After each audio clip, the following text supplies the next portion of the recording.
Welcome to our podcast. Today we're joined by Tanya, the Vice President of International Growth and Better Media at ShowHeroes Group.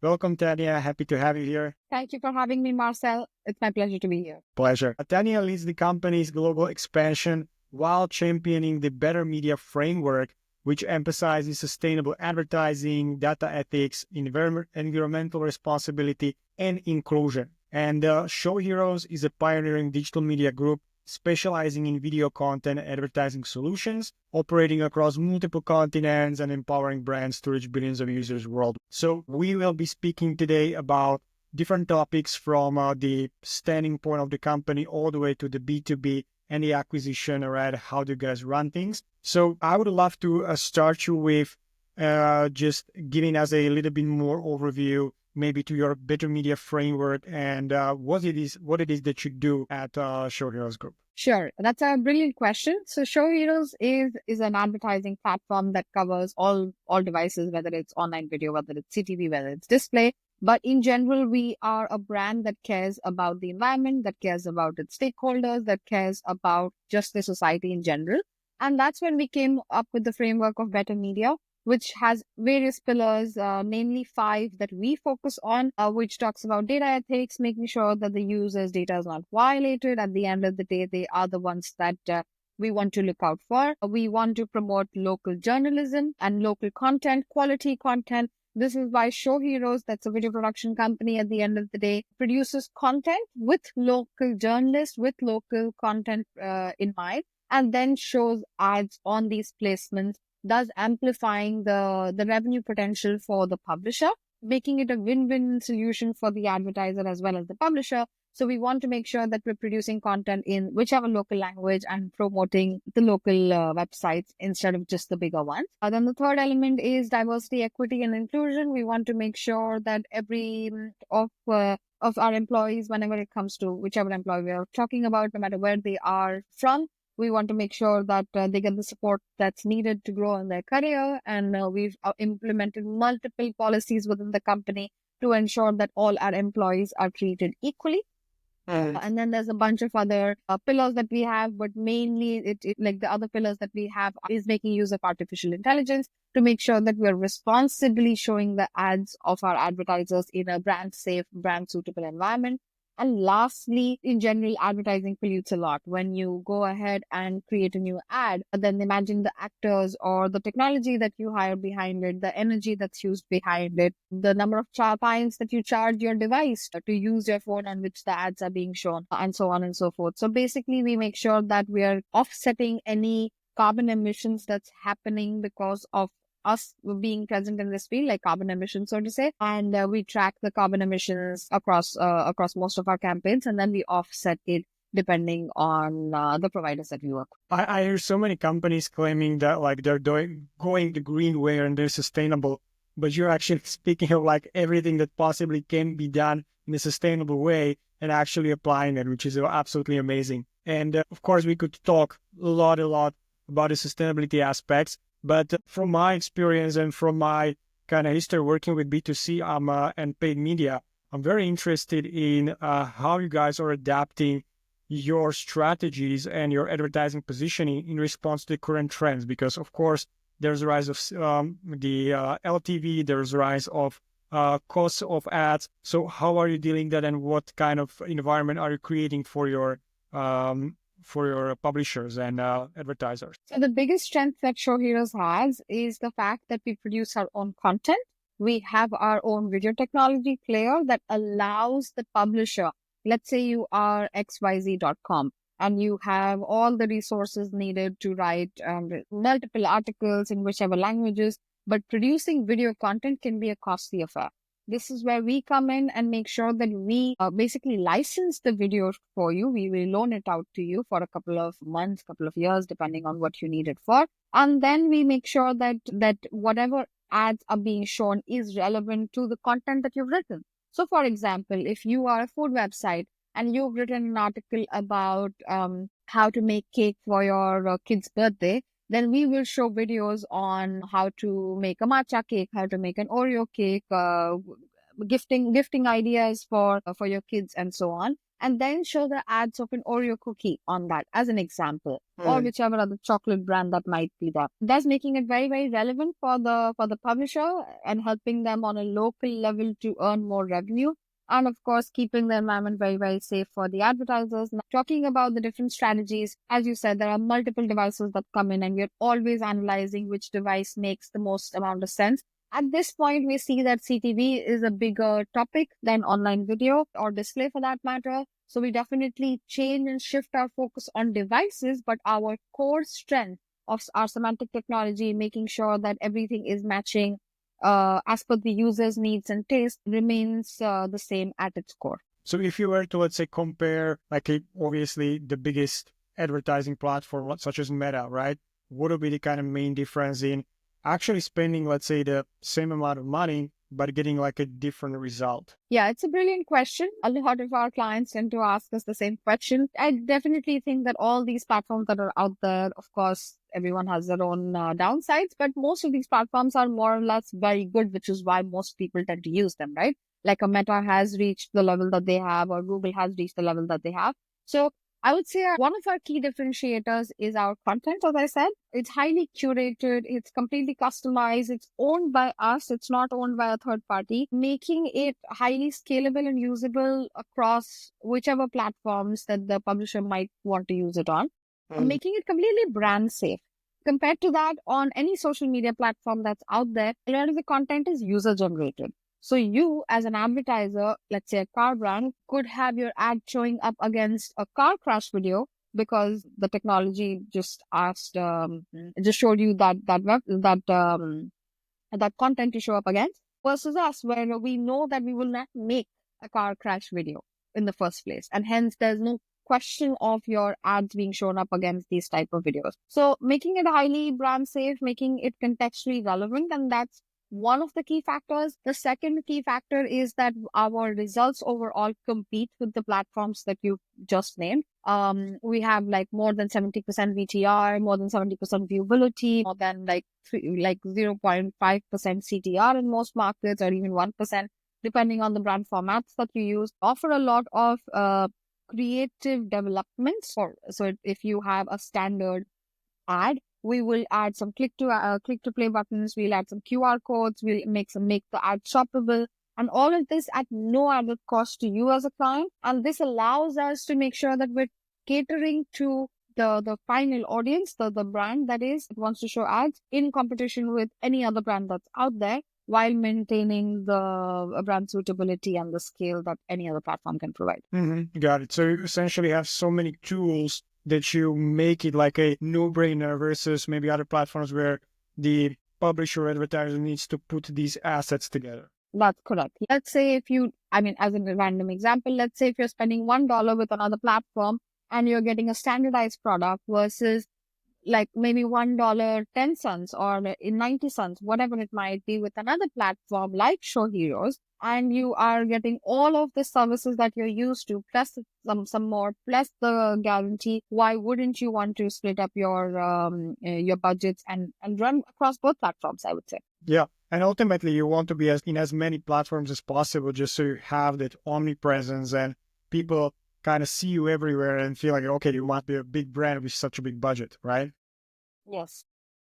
I think that you mentioned at some point also within all of these elements or all of these assets that you offer the branded player format, right? Can you elaborate on that? What is it about? Like, how does it work on the client acquisition and brand engagement level? Sure. So we've actually done tests where we ran a campaign without a branded player, and we run a campaign with a branded player. And then we run brand uplift studies to see whether the user actually can identify the brand after the ad has been seen, or a couple of days after, a couple of hours after, and whether or not they will even remember which product that was being advertised. So we noticed that branded players perform way better than standard ads. That's point number one. In general, branded players are nothing but like rich media overlays on an existing ad, making it playable sometimes, making it stand out, making it have a call to action button, making it have an offer like a discount code for the user to use, basically drawing the user in and making the brand stand out. Overall, this is quite useful. And most of the brands that end up using a branded player end up seeing much better ad recall, much better consideration, and overall just much better results when used versus when not. And I imagine, like, obviously, in comparison with these big players such as Meta, there's limited data that you might have access to. But let's say, in comparison to these big platforms, how are you with the data knowledge on your specific customers, or essentially the database that you're advertising to? How do you maybe go about collecting budgets or collecting the data? And how is it different from all the privacy expectations and norms that are out there? Is it something that you also do, like, in a sustainable and a green way? Yes. So first of all, we are GDPR compliant. We are a German company at the end of the day, and we take our data privacy very, very seriously. We want to make sure that our users don't feel violated at any point in time. Second of all, we are not storing any first party data on our site.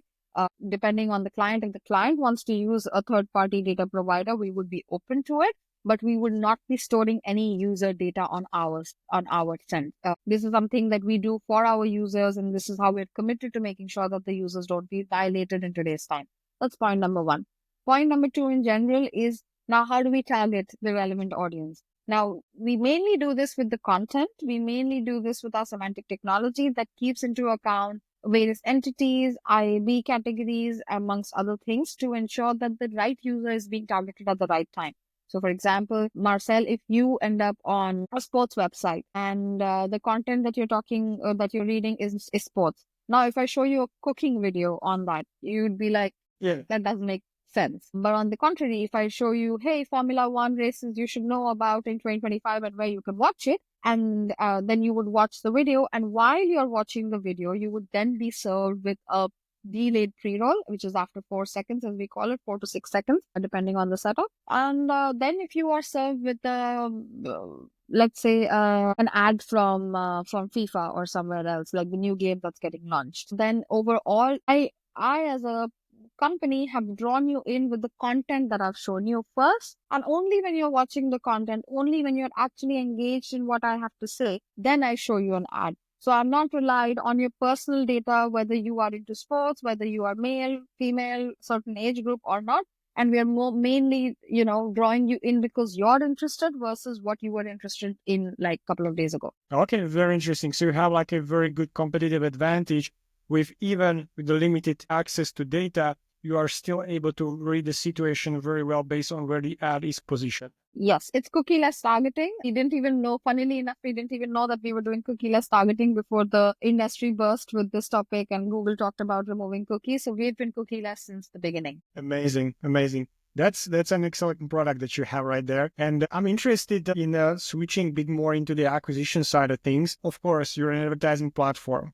Do you leverage your own platform to advertise yourselves, or to acquire new publishers, new advertisers, new B2B collaborations? Or do you maybe have like some organic strategies like content marketing, SEO? What does kind of work for you at the moment? So we don't use our own platform to promote ourselves, mainly because at the end of the day, the person who is seeing the ad is a regular person like you and me. Our clients are B2B, but our service is B2C at the end of the day. The advertisers are being shown to everyday users for a brand, which would be a soap brand, or it could be a shampoo brand, it could be for a razor, it could be for anything else. So our clients are more businesses who are selling these products. So hence we cannot use our own platform to promote ourselves. We definitely use multiple marketing platforms, whether it is social media in general or powerful platforms like LinkedIn to reach out to our prospective clients. We're quite well known in our space, so a lot of our brands tend to come back or recommend us because of word of mouth. So these are some of the ways in which we promote ourselves. We also attend multiple conferences. We are speaking at multiple conferences because of what we have to offer. As you mentioned, it is a very, very strong product, and not many products exist in the space which are similar or could give competition to ShowHeroes, and hence our quality is quite strong. And this is how we make sure that we're promoting ourselves. Amazing. Yeah. I've been hearing LinkedIn being like on the top of the charts for many B2B brands recently. So I'd be more interested in like exploring what kind of work do you do on LinkedIn? Because of course it's part of the cold outbound, I suppose. So are you just running ads, or do you have like any specific strategies that might be interesting and maybe not so common? A mix of both, I would say. Personally, at least my team or the teams that do expansion do not go ahead with the cold outreach, because we've noticed that that doesn't necessarily work at the end of the day.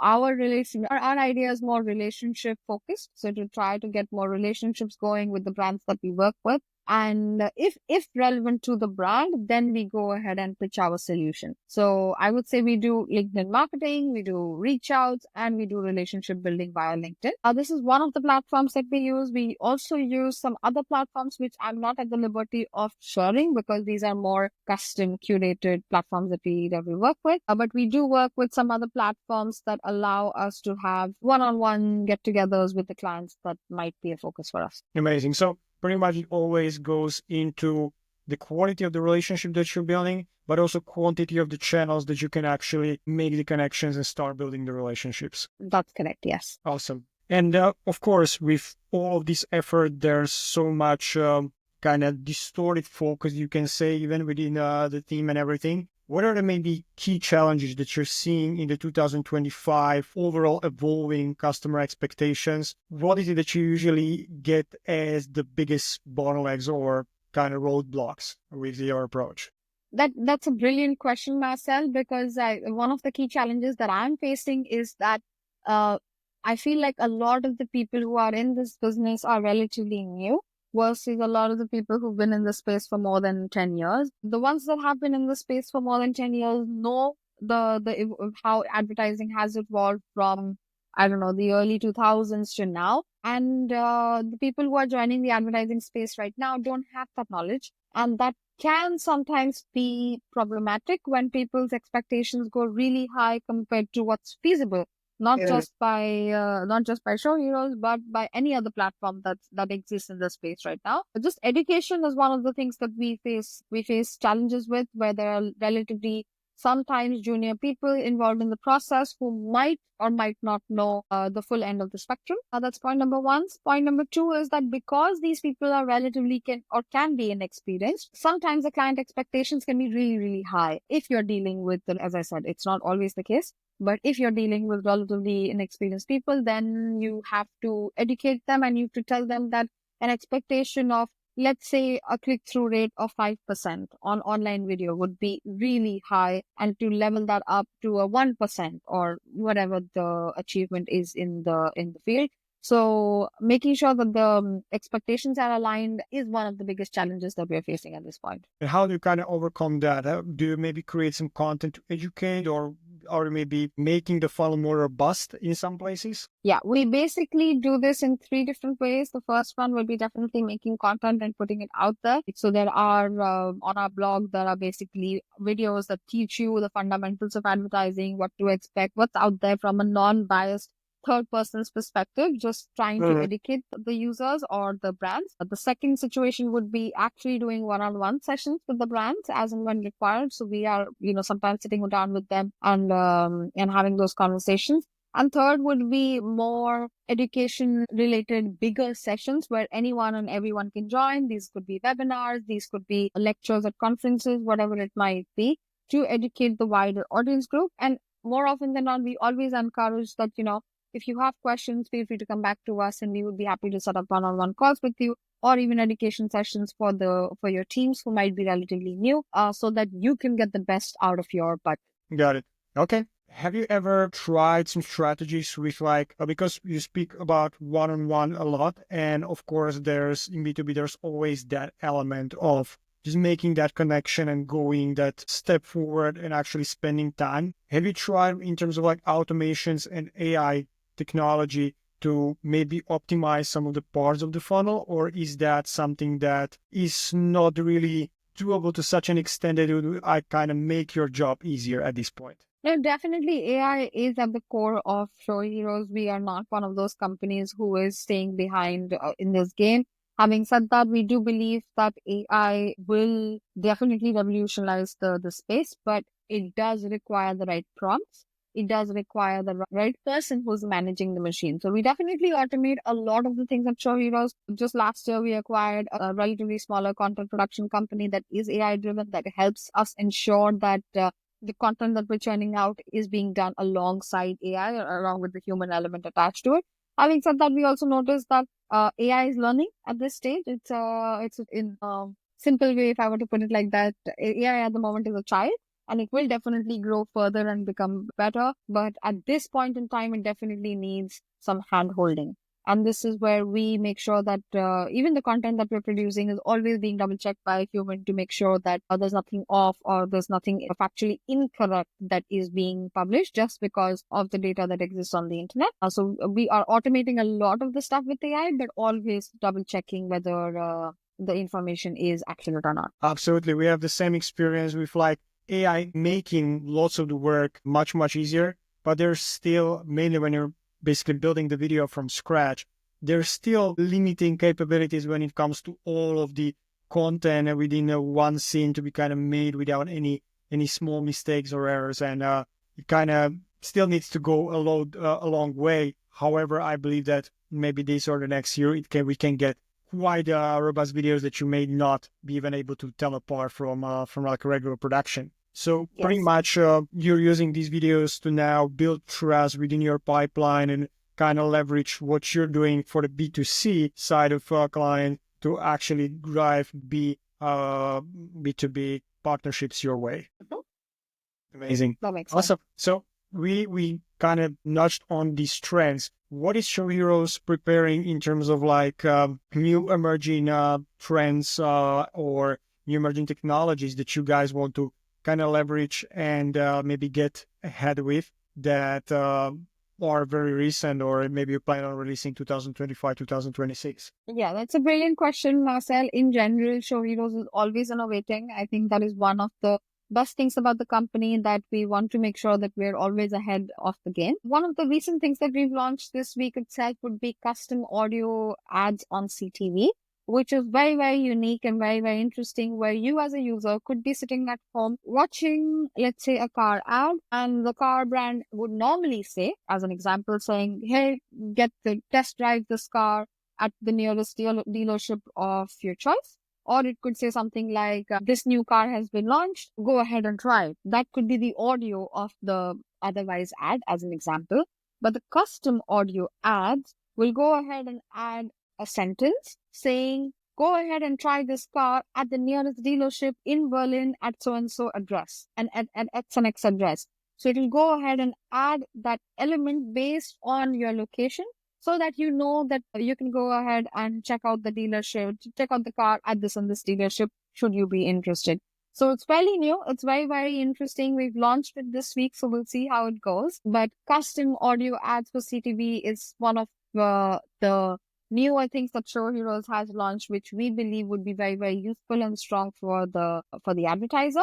And just on the basis of IP address, we can go ahead and share this information with the user, saying these are the nearest dealership. On CTV, what we are also testing now is QR codes, where you can actually pick up your phone, scan the QR code, and it will land you to a page of whatever it leads you to. So these are some of the technologies that are relatively unique. I wouldn't say entirely unique, but relatively unique to ShowHeroes, which brands are loving, and this is how we will make sure that we're constantly innovating. I really love the idea with the voice and making it like personalized or having these variations in, because of course the AI voice technology can pretty much very, very human-like replace parts of the text. And if you can make it personalized to the exact experience, because of course Meta has currently all the options with like scanning all of these data points and optimizing the ad for the end user, but actually doing that with the voice and hopefully maybe the video in a future way might be the way forward, if you can understand your customer and give them exactly what they want to see, what they want to hear, and everything. That's quite something interesting. Is there maybe anything that you might not be working on, but you're seeing also the industry going into, and maybe the trends that will be in the next 5-10 years in the advertising space? Well, that's a brilliant question, Marcel, but I don't really have an answer to that, because we have so many ideas of where the industry would go. But I don't want to be irresponsible and then just name some out, which might be like super crazy ideas. So if you don't mind, I will skip this question right now And I'll definitely keep you posted on which of these crazy ideas are actually coming to life. So I would keep this up. Okay, no worries. So my absolutely last question would be, because I also really love hearing about success stories. So I would love to, again, with what you can actually share, hear a success story where maybe one of your currently built sales funnels did perform well. With, again, the details that you can share, and also maybe one of the success stories with some of the brands that you actually delivered quite good results on the B2C side, helping them run their ads. Yeah, so I can definitely start with the latter. I mean, this is one of the case studies that we published in 2024. It's an official case study where the client was absolutely very, very happy with what we had to offer. It's a Citroen case study for one of their electric cars. And what we did is we combined a branded player with carbon offsetting as well as a brandless study, which was three different combinations into one ad, make and an animated QR code. So there were four different elements that we combined. So the first thing was that you'd see a normal ad of Citroen, and then the ad would collapse into 3/4 of the frame, and 1/4 of the frame would have the QR code come up with the charger of the electric car coming up, randomly popping up. And Nice. that charger would then have a QR code being scrambled up together. So that was the animated QR code where the user was actually drawn in while watching the ad with this QR code. They could scan it. The second piece that we did is we ensured that there was permanent branding at all times. So this is the branded player that I was talking about. Then we made sure that we are tracking the carbon emissions from the start of the campaign till the end of the campaign, how much carbon has been emitted. And the client actually offset this against our partner that we were working with. It's called Scope 3. And we basically did the carbon offset emissions, and we added an angle of brand uplift studies, and we asked the user many questions on what they think about the brand. I think there were like 5 or 6 questions that were asked, and most of the users who had seen this ad with the Show Heroes setup versus the ones that had not seen it or seen it somewhere else, basically the ones that had seen it had a much better response rate, much better relation to the brand, and much better ad recall and consideration versus the others. So this is one of the biggest success stories that we've had in 2024, where the brand itself is so happy that we've entered awards with it. We've gone ahead and we've published the case studies and so on. And on the personal front, on the sales processes, I think the success story would be with most of the brands at this point. I think that personally, for example, I've worked with when ShowHeroes started about 8 years, 9 years ago, and I joined the business about 6 years ago. We used to be just a German company, and we've expanded into 26 markets since then. Now, obviously, when you go to a new market, people don't know you, so you have to create this level of trust. So at least I can talk about the brands that I have worked with personally. I've always gone ahead with the relationship angle first, and then I've gone ahead with any kind of document sales processes, whatever else after, and making sure that the client is heard at the end of the day. I mean, in this podcast, I'm speaking more than you. But normally it's the other way around, where I'm listening to the client and listening to what they really want. And if I can't offer what they are looking for, I'm very honest and I tell them that, hey, sorry, this is not possible. I'd rather not waste your time and budget. This is what I can offer. And if you are interested, please let me know. So it's a very consultative approach that has worked brilliantly for me. So I've had success with almost all the clients that I've touched. And I would say this is something that I can recommend to whoever's listening to this podcast. Amazing. Awesome. It was a pleasure listening to you, Tanya. I think we've learned quite a lot from you. So I would say for all of us, we wish you lots of good case studies moving forward with Show Heroes. And I'm hoping that within maybe a couple of next months, couple of next years, when you have some new technologies emerging and some new success stories to share, we'll do this again. Sounds like a plan, Marcel. Thank you so much for having me. It was an absolute blast to be on this podcast. And thanks for the very, very thoughtful, brilliant questions.